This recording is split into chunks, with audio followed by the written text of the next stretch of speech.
માં જે પ્રકારે મતદાન થયું અને જે પ્રકારે ભારતીય જનતા પાર્ટીના કાર્યકરોએ જે મહેનતો કરી છે, એમાં દેશના વડાપ્રધાન આદરણીય નરેન્દ્રભાઈ મોદી સાહેબ હોય,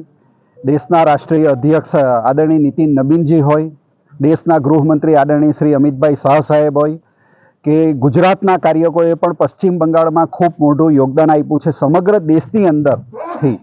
અલગ અલગ રાજ્યોમાંથી કાર્યકરોએ પશ્ચિમ બંગાળમાં જે અભૂતપૂર્વ મહેનત કરી છે, દિવસ રાત જોયા વગર પણ ખૂબ સારી એવી મહેનત કરીને આજે પશ્ચિમ બંગાળ, આસામ, પોંડિચેરીની અંદર ભારતીય જનતા પાર્ટીનો ભગવો લહેરાઈ ચૂક્યો છે. ત્યારે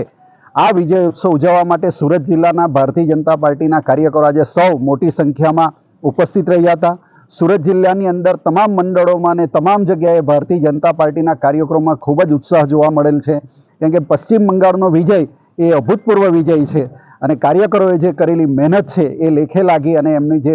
આ પરિણામ જે મળ્યું છે એ પશ્ચિમ બંગાળની જનતા માટે આગામી દિવસોમાં ખૂબ સારું રહેશે એવી અમને ચોક્કસ ખાતરી.